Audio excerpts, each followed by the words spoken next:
ஊதிய உயர்வு, பணி நிரந்தரம் உள்ளிட்ட கோரிக்கைகளை வலியுறுத்தி மாற்றுத்திறன் மாணவர்களுக்கான சிறப்பு பயிற்றுநர்கள் சென்னை காமராஜர் சாலையில் உழைப்பாளர் சிலை அருகே போராட்டத்தில் ஈடுபட்டுள்ளனர்.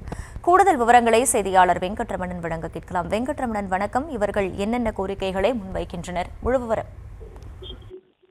வணக்கம். தமிழ்நாடு ஒருங்கிணைந்த பள்ளி கல்வி மாற்றுத்திறன் மாணவர்களுக்கான சிறப்பு பயிற்றுநர்கள் சங்கத்தினர் சென்னை காமராஜர் சாலையில் இருக்கக்கூடிய உழைப்பாளர் சிலை அருகே போராட்டத்தை முன்னெடுத்தனர். இந்த நிலையில போராட்டத்தில் ஈடுபட முயன்ற ஆசிரியர்களை காவல்துறையினர் குண்டுக்கட்டாக கைது செய்தனர். இதே ஆசிரியர் சங்கத்தினர் தான் நேற்றைய தினம் நுங்கம்பாக்கம் டிபிஐ வளாகத்தில் தொடர் முற்றுகை போராட்டத்தை அறிவித்து முற்றுகை போராட்டம் ஈடுபட்ட முறையில் நேற்றைய தினம் ஆசிரியர்களை காவல்துறை கைது செய்த நிலையில இன்றைய தினம் உழைப்பாளர் சிலை அருகே தமிழ்நாடு ஒருங்கிணைந்த பள்ளி கல்வி மாற்றுத்திறன் மாணவர்களுக்கான சிறப்பு பயிற்றுநர்கள் சங்கத்தின் ஆசிரியர்கள் போராட்டத்தை முன்னெடுக்க முயன்றனர். அப்போது காவலர்கள் ஆசிரியர்களை குண்டுக்கட்டாக கைது செய்தனர். 25 ஆண்டுகள் பணிக்காலத்தை கருத்தில் கொண்டு உடனடியாக பணி நிரந்தரம் வழங்க வேண்டும் உள்ளிட்ட 3 அம்ச கோரிக்கைகளை வலியுறுத்தி 2வது நாளாக உழைப்பாளர் சிலை அருகே ஆசிரியர்கள் போராட்டத்தை முன்னெடுத்தனர். போராட்டத்தை முன்னெடுத்த ஆசிரியர்களை காவல்துறை குண்டுக்கட்டாக கைது செய்து அருகே இருக்கக்கூடிய சமுதாய நலக்கூடத்தில் அடைத்து வைத்தார்கள். நேற்றைய தினம் இதே உழைப்பாளர் சிலை அருகே தூய்மை பணியாளர்கள் போராட்டத்தை முன்னெடுத்த நிலையில தற்பொழுது 2வது நாளாக உழைப்பாளர் சிலை அருகே ஆசிரியர்கள் போராட்டத்தை முன்னெடுக்க முயன்றனர்.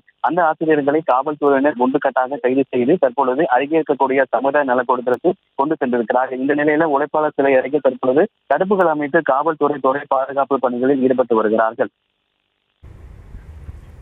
விவரங்களுக்கு நன்றி வெங்கட்ரமணன்.